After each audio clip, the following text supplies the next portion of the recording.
This farmer received a divine miracle by relying solely on his faith and perseverance in God. The sun rose lazily over the gentle hills of St. Benedict, painting the sky in shades of orange and red that seemed to spring from the earth itself. That was how every morning began in that small American town, where time followed the rhythm of the seasons and people measured their lives by the growth of their crops. Among the modest wooden and brick houses that dotted the valley, the lone figure of James stood out. He had been up since the first light of dawn. With hands hardened by decades of work, James caressed the soil as one would caress a loved one's face. He had learned from childhood that the land was not just a means of sustenance, but a divine gift demanding respect and dedication. The land is like a faithful spouse, his father used to say. It responds to the love we give it with abundant, generous fruit. Simple words that became the compass of James's life. The first rays of sun lit the dewdrops on the leaves, like tiny diamonds as James walked slowly between the newly planted rows of corn. His tired eyes, marked by deep lines, observed each small sprout emerging timidly from the dark soil.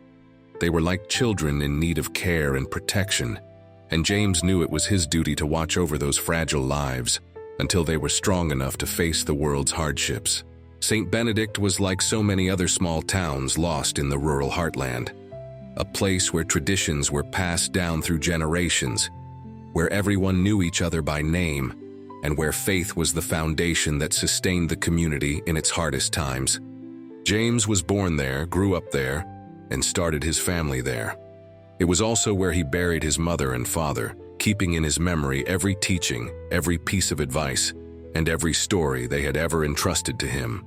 Throughout his life, James had witnessed nature's unpredictable dance, sometimes generous, blessing the land with abundant rain and bountiful harvests, other times cruel, punishing the fields with merciless droughts or devastating storms.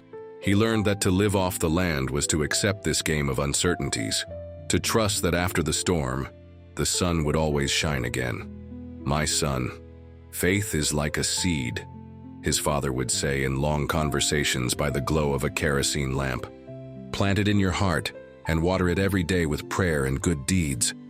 Even in the darkest times, it will sprout and give you strength to carry on." That unshakable faith now propelled James through another day of hard work. At 60, his body no longer had the vigor of youth, but his determination remained intact. There was something sacred in the way he grasped his hoe, as though each movement were a silent prayer, a private conversation with the Creator. Lost in thought, James barely noticed the approach of Linda, his companion of more than 4 decades. Wearing a shawl over her shoulders, her gray hair pinned in a simple bun, she carried a steaming mug of coffee. "You left so early today, old man," she said with a gentle smile. "This coffee will warm you up and give you strength to keep going." James gratefully accepted the mug. The warmth of the dark liquid seemed to flow through his veins, reviving dormant energy. Linda was his safe harbor, his fortress in moments of doubt. Together they had weathered all life's storms, raising 2 children, Matthew and Teresa, and watching the family grow with the arrival of grandchildren. "Is something on your mind?" Linda asked, noticing the worried look in her husband's eyes. "The plants look different," he answered, pointing to the leaves in the cornfield. "They've got spots I've never seen before. I'm afraid it might be some new blight." Linda moved closer to examine the crop. Indeed, small dark spots spread across the younger leaves, a silent omen of something bad on the horizon. Yet she knew her role was to keep hope alive. "We'll ask Mr. Donald to come take a look," she suggested. "He's known every pest in this region since he was a boy." Mr. Donald was the elder of the town, a man of nearly 90 whose wisdom was revered by everyone. People said he could forecast weather just by watching the birds, and that he knew every plant growing in those parts. That same afternoon, the old sage made his slow way across James's field, leaning on a walking stick carved with intricate designs. His eyes, despite his age, were still sharp, and the knowledge he'd gained from decades of careful observation was priceless to the community. "Is it bad, Donald?" James asked, walking alongside him. Mr. Donald remained silent for several minutes, studying the plants with a growing look of concern. Finally, he sighed heavily, as if burdened by the weight of the world. "It's worse than I thought, my friend," he said in a trembling voice. "These spots, I've never seen anything like them. It looks like the blight is spreading. Fast. Look how it's already hit nearly half of your crop." Mr. Donald's words fell like stones on James's heart. That corn represented not only the family's sustenance for the coming months, but also the seed for the next planting. Losing it all meant complete ruin. "Is there anything we can do?" James asked, trying not to show his growing desperation. Mr. Donald shook his head slowly. "I don't know a remedy for this. In all my years, I've never seen anything like it. I'm afraid it's spreading all over. Anthony and Peter's fields are showing the same signs." Word spread through the town like wildfire. Within days, it became clear that a mysterious, devastating plague had settled in St. Benedict, threatening to wipe out all the farmers' hard work and hope. Meetings at the small church became more frequent, with men and women praying fervently on their knees, begging for mercy and protection. But despite their prayers and frantic attempts to save the crops, the blight advanced mercilessly, leaving only desolation and despair in its wake. Many families began considering leaving their land in search of better opportunities in distant cities. Fear took hold, eroding the faith and unity that had always been the cornerstones of that community. One particularly dark night, when the weight of worry felt unbearable, James gathered his family around the simple wooden table. The flickering candlelight revealed faces etched with concern and fatigue. His oldest son, Matthew, had already suggested they think about leaving before it was too late. Teresa, though quiet, had the same uncertainty in her eyes about the future. "We won't abandon our land," James declared with a conviction that surprised everyone. "This land belonged to my father and to his father before him. Our roots run deep here, like the old trees in our orchard. We've already faced droughts, floods, and plagues before. We'll face this too, with faith and hard work." "But, Dad," Matthew argued, "this blight is different. It's destroying everything, not just our fields, but the entire towns. How will we survive?" James fell silent for a moment, his gaze fixed on the unsteady flame of the candle in the middle of the table. When he finally spoke, his voice was calm and firm. "Do you remember the story my father told about the great drought of 1922? For 3 years, not a drop of rain fell. The rivers dried up, cattle died, and many lost hope. But my grandfather refused to leave this land. He dug a well so deep that some folks said the water came straight from heaven. And that water saved not just our family, but the whole town." Teresa smiled shyly, remembering how much she loved that story as a child. "And you believe such a miracle could happen again, Dad?" "I do, my daughter," James replied, a renewed light in his eyes. "But a miracle won't come on its own. We need to do our part. Tomorrow, instead of mourning the lost plants, we'll start preparing a new area for planting. We'll use different seeds, the ones I saved from last year's harvest. And above all, we'll keep our faith alive. We won't let fear paralyze us."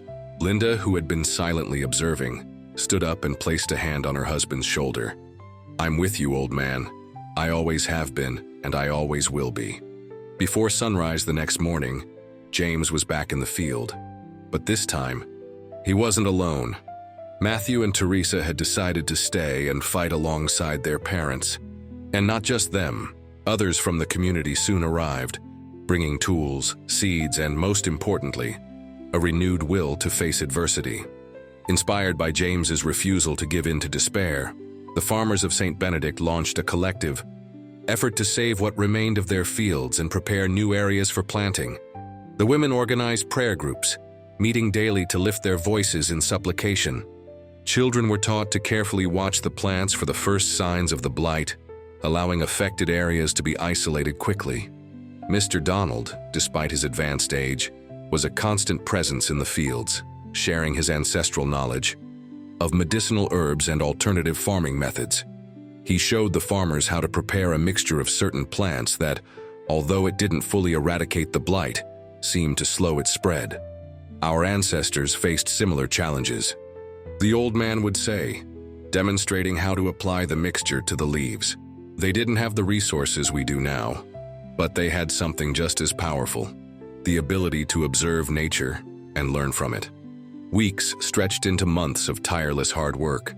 The scorching midday sun battered already weary bodies, and nights brought the heavy weight of uncertainty over the outcome of so many efforts.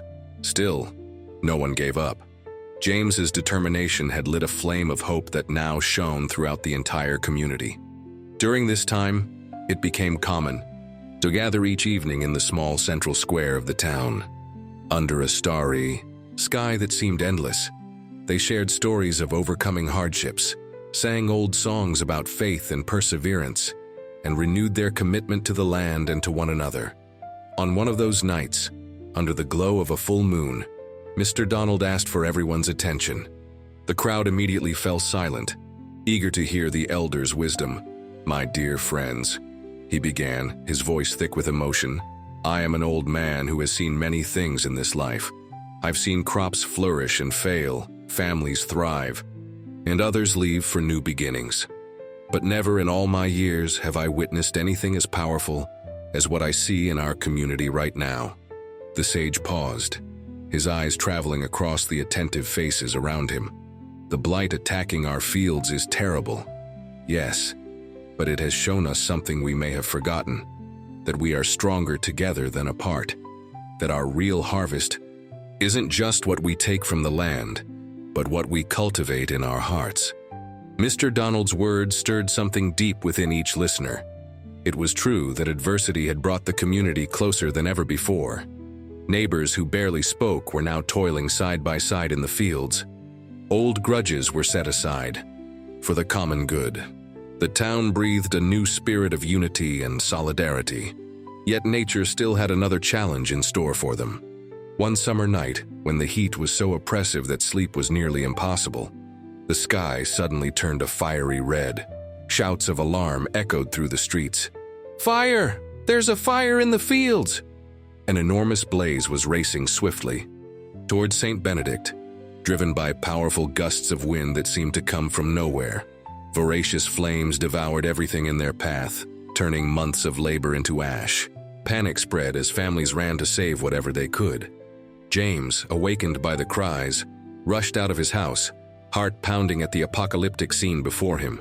The sky, once filled with stars, was blanketed by thick black smoke, and the searing air made it hard to breathe. "Matthew, Teresa!" he called frantically, fearing for his children's safety. They soon appeared, along with other young people from town, already organizing themselves into groups to fight the fire. "We've got to make a fire break," Matthew shouted over the roar of the flames. "Cut back the grass and brush in a wide strip around the fields. Use water from the wells to soak the ground." It was an uneven battle, men and women armed only with hoes and buckets against the relentless fury of the blaze. Still, no one hesitated. Working as a single organism, the community of St. Benedict formed a human wall between the flames and the fruits of their labor. James, despite his age, was right there in the forefront. Covered in soot, his lungs searing from the smoke, he fought tirelessly, encouraging the others by his example. "We won't give up," he repeated through fits of coughing. "Our forefathers never gave up, and neither will we." The battle against the fire lasted all night. Men collapsed from exhaustion, only to rise minutes later and return to the fight. Women formed long lines to carry water from the wells to the front. Even children helped, carrying small buckets and running messages between groups. When the first light of day broke over the horizon, revealing the scale of the damage, a heavy silence fell. Much of the farmland had been consumed by the flames. Houses on the edge of town lay in smoldering ruins. The sight was bleak, a vivid portrait of human fragility in the face of nature's power. James sat on a stone by the roadside, silently taking in the aftermath of the battle. His body was spent, his hands burned and blistered, but the heaviest pain was in his heart. So many months of grueling work, so much hope invested in those crops, and now nothing but ashes. Linda approached quietly and sat next to him, clasping his injured hands in her own. They needed no words. The touch was enough to convey what they felt, a mixture of despair and gratitude for still being alive and together. Slowly, other townspeople began gathering around them. Exhausted faces, bodies worn down, but eyes that still held a spark of dignity. It was as if they instinctively looked to James for some direction, some word that might guide them through the darkness now surrounding them. The old farmer surveyed those familiar faces, a lump rising in his throat. What could he say? What hope could he offer when he himself felt on the brink of the abyss? Then, a small, trembling voice broke the silence. It was Annie, a 7-year-old girl, the blacksmith's daughter. She approached timidly and held out something in her tiny hand. "Look, Mr. James," she said, innocence clear in her voice. "I found this seed in the ashes. We can plant it, can't we?" James took the little kernel with great care, as though it were the most precious thing in the world. It was a simple corn seed, perhaps carried on the wind during the fire, but in that moment it represented so much more. The possibility of a new beginning. A slow smile spread across his weary face. "Yes, Annie," he answered, his voice gaining strength with each word. "We will plant it. And not just this one, but hundreds, thousands more. We'll rebuild everything together." He rose to his feet with difficulty, looking out at the circle of people watching him. "My friends, we've lost a great deal. I can't deny that. The fire took away the fruit of our labor and tested our faith to its limits. But there's something no fire can destroy: our resolve, our unity, and our ability to start over." A murmur of approval rippled through the group. Gradually, like a river flowing again after a long drought, hope began to stir in the hearts of those simple men and women. In the days that followed, something extraordinary happened in St. Benedict. As though nature herself wished to make amends for the destruction, a soft, persistent rain began to fall. It wasn't a violent storm, but a gentle drizzle that lasted for days, moistening the scorched earth and washing away the ash that clung to the surviving trees. "It's a sign," the older folks said, gazing at the sky with gratitude. "It's God telling us He hasn't abandoned us." That rain brought with it an unexpected phenomenon. In the areas hit by the flames, where the mysterious blight had once ravaged the crops, small green shoots began to sprout, free of any disease. It was as though the fire, in its destructive fury, had also cleansed the land, purging it of the blight. Mr. Donald was the first to notice the transformation. "Come see," he exclaimed one day, his voice trembling with excitement. The ashes are fertilizing the soil. It's a miracle." Indeed, wherever the flames had passed, the vegetation was returning with surprising vigor. Agricultural specialists who came from nearby towns to assess the damage couldn't explain the phenomenon. Tests showed that the soil, previously overrun by the blight, now had a nearly perfect chemical composition for farming. "Sometimes fire is necessary to renew the earth," one specialist told James. "In some forests, certain seeds only germinate after a fire. It's as if nature knows exactly what to do to heal itself." That observation stayed with James. Maybe it was like that for people too, he thought. Perhaps they needed to pass through the fire of tribulations to discover their true strength in purpose. With renewed enthusiasm, the community of St. Benedict tackled the task of rebuilding. Houses that had been destroyed were rebuilt, stronger and safer than before. Fields were prepared for a new planting, drawing on updated techniques Mr. Donald had learned from his elders, now combined with modern knowledge from the specialists. But the most significant change wasn't visible to the eye. It was in the hearts and minds of the people, who now viewed life through a different lens. The hardships had taught them important lessons: the value of unity, the strength that springs from sincere faith, and humankind's capacity to reinvent itself in the face of the impossible. News of James and the rebirth of St. Benedict spread throughout the region. Travelers passing through left impressed by what they saw: a community that had turned tragedy into opportunity, despair into hope, defeat into victory. Many came from far away just to hear the details of that extraordinary journey from the old farmer's own lips. Sitting under the shade of a large tree surrounded by children and adults, James shared his experience without boasting, giving the credit to God and to the collective strength of the community. "The land teaches us about life," he would say with the plain wisdom of those who have learned through hardship. "It shows us that after the harshest winter always comes spring. that seeds need to lie buried in the darkness before sprouting into the light, that the strongest roots belong to those that have withstood the fiercest storms. As he spoke, his gaze rested on the green field stretching to the horizon. That year's harvest promised to be the most abundant in decades. The plants grew healthy and vigorous, as if wanting to make up for lost time. Linda, seated by his side, smiled. Quietly, she knew every line on her husband's face, every scar on his hands, every dream and fear in his heart. She also knew that behind his outward calm was a man who had often doubted, who had wept silently through many nights, who had wondered countless times if he had the strength to go on. Yet he never gave up. "Tell them about the night of the fire, Dad," Teresa said, who was now pregnant with her first child. James hesitated for a moment, as he always did, before speaking about that night. It was a memory that still brought pain, but also a deep sense of gratitude. "That night," he began, "when the flames surrounded our town on all sides, and the air was so hot it felt like it would burn our lungs, I thought it was the end. I looked up at the sky, shrouded in smoke, and silently asked, why? Why another trial?" He paused, recalling that moment vividly. Then something strange happened. Amid the chaos, the shouting, and the roaring fire, I felt a peacefulness I can't explain. Like an inner voice telling me, "Don't be afraid, I am with you. Even in the valley of shadows, I am with you." Everyone listened in rapt silence, hanging on his every word. For many, especially the younger ones, his story had the feel of an ancient legend, passed down to inspire courage and hope. "I can't say what happened next," James went on. "I only remember feeling a strength that wasn't mine. I saw people doing things that seemed impossible. I saw exhausted men summon the energy to keep fighting. I saw women brave the flames to save not only their own families, but their neighbors as well. I saw children show a courage that would put many adults to shame." He looked over at Annie, now almost 8, who gave him a small smile. "And I saw one little girl teach me the greatest lesson of all, that even among the ashes of destruction, you can find the seed of a new beginning." The sun began to set, painting the sky with the same vibrant colors James witnessed each dawn.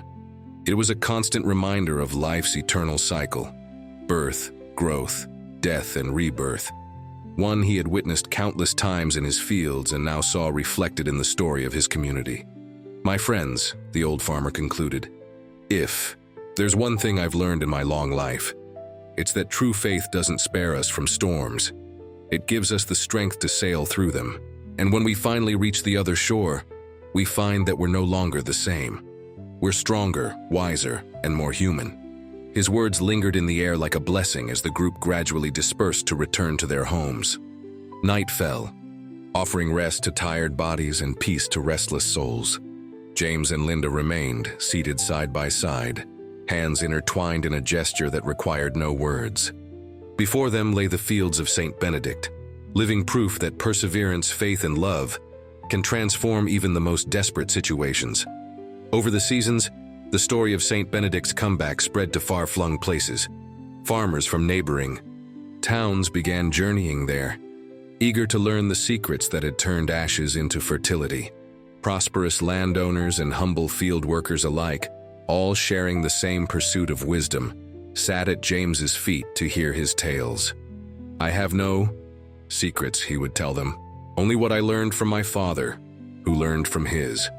The land doesn't respond to greed or hurry. It responds to love, patience, and respect."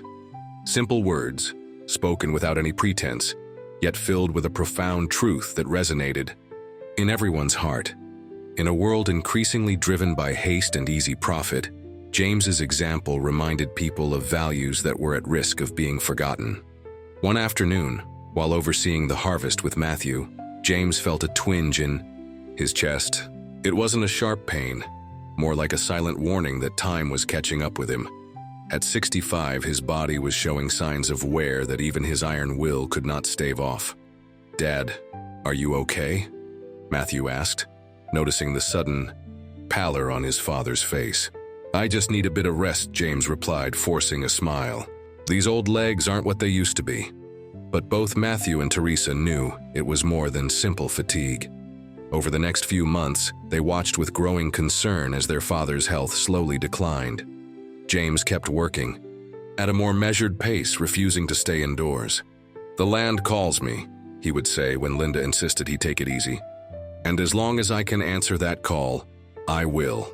One particularly cold winter morning, when a dense fog shrouded the fields in a white blanket, James rose before dawn as always.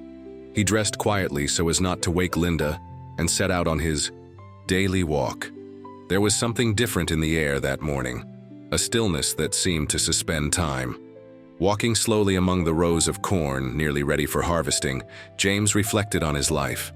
He had faced countless challenges, known loss and triumph, watched his children grow up strong and honest, and now had the privilege of seeing his grandchildren follow the same path. Sitting down on a stone by the side of the path, he gazed out at the horizon where the first rays of sunlight pierced the darkness. A profound peace washed over him, as though every fiber of his being was in perfect harmony with the world around him. "It's time," he murmured to himself, without fear or sadness, only a serene acceptance. When Matthew found him hours later, James was still seated on that stone, his face turned toward the sun, a gentle smile on his lips. His eyes were closed as if asleep, but his chest no longer rose and fell with breath. The news of James's passing spread swiftly through the community. People of all ages gathered in front of his house, bringing flowers, candles, and stories of how that humble man had touched their lives. It was not only a time of sorrow, but also a celebration of a life lived with purpose and dignity. During the funeral, held beneath a startlingly blue sky, Mr. Donald, now over 90, leaned on his stick and addressed the crowd. "Today we say goodbye to a man who understood the true meaning of life." James did not stockpile wealth or seek fame and recognition. His greatness lay in the simplicity with which he treated each day as a gift, each challenge as an opportunity to grow. The old sage paused, his eyes surveying the tearful faces gathered around him. "But don't think James has left us. He lives on in every plant that grows from this land he loved so dearly. He lives in the teachings he passed to his children and grandchildren. He lives in each of us who had the privilege to know him and learn from his example." Mr. Donald's words expressed everyone's shared sentiment. James had departed, but his legacy remained, alive and thriving like a seed that continues to grow through many seasons. In the following years, St. Benedict flourished as never before. The farming techniques perfected by James and passed on to Matthew spread throughout the region, turning once barren lands into fertile fields. The community stayed united, ready to face new challenges together, always inspired by the example of the farmer who never gave up. Teresa, following in her father's footsteps, became a guardian of local traditions, gathering and recording the old stories and collective knowledge handed down through the generations. Her notebooks, filled with detailed notes on medicinal plants, planting cycles, and community histories, became references for researchers and agricultural experts who visited the region. Linda lived for another 10 years after her husband passed. Though she carried him in her heart daily, she found solace in the love of her children and grandchildren, certain that she would see James again someday. When at last she closed her eyes for the final time, she wore the same serene smile that had marked his passing. On a special day, 5 years after James's death, the people of St. Benedict gathered to dedicate a small square in his honor. At its center, they planted a yellow poplar tree, known for its resilience and for the stunning flowers that seem to light up the landscape when they bloom. "This poplar," Matthew said at the dedication, "represents everything my father taught us. Its deep roots are our bond with the land and our traditions. Its sturdy trunk is our resilience in the face of trials, and its blossoms, which burst into color even before the leaves appear, remind us that beauty and hope always return, even after the harshest season." As time went on, James's story took on an almost mythical quality. On full moon nights, when the community gathered around campfires to share tales, the elders told younger folks about the farmer who had saved St. Benedict through his unwavering faith. Some versions mentioned mysterious signs James received on the night of the fire. Others spoke of an inexplicable glow guiding people through the suffocating smoke. Still others swore that on certain misty mornings, you could see the silhouette of a man walking among the fields, a silent guardian keeping watch over the fruits of his descendants' labor. These stories were heard with fascination and reverence by the young, who grew up imbued with the same sense of perseverance and connection to the land that defined James's life. Even those who left St. Benedict to seek studies or job opportunities in bigger cities took those lessons with them, like seeds waiting to find fertile ground in distant places. One spring afternoon, when James's grandchildren were now adults with families of their own, an important visitor came to St. Benedict. He was a renowned scientist specializing in soil studies and sustainable agriculture. "I've come to witness the St. Benedict miracle," he explained to Matthew, now gray-haired and possessing the same dignified posture as his father. "We've heard how this community turned disaster into opportunity, and how your farming methods achieve extraordinary results without harming the environment." Matthew smiled, recognizing his father's true legacy in those words. It wasn't the fantastic stories or possible miracles that mattered most, but the concrete example of how respect for the land and perseverance in adversity could transform lives. "There's nothing complicated about our methods," Matthew told the scientist as they walked through the lush fields. "They're just the knowledge gathered by generations, combined with a willingness to learn and adapt. My father used to say that wisdom is knowing when to preserve the old and when to embrace the new." The scientist spent weeks in St. Benedict meticulously studying the farming practices, analyzing the soil, and most of all observing how the community organized itself in harmony with nature. His findings were published in prominent journals, helping to spread sustainable methods to other regions facing similar challenges. In this way, James had unwittingly contributed not just to the survival of his own community, but to a broader movement reconnecting people with the land and its natural rhythms. His example inspired individuals who had never heard his name, who lived thousands of miles away, but who shared the same desire to build a more sustainable and just future. And in St. Benedict itself, whenever the winds blew fiercely and dark, clouds appeared on the horizon. The townspeople gathered around the yellow poplar in the central square, seeking comfort in the memory of the farmer who taught them that after the wildest storm, calm always returns. After the darkest night, the sun always rises once more. The true miracle was not in the extraordinary events that punctuated the town's story, but in the quiet transformation of people's hearts. They discovered, through the example of one humble man, that genuine faith, honest work, and a love for the land can produce a harvest that feeds not only the body, but also the soul.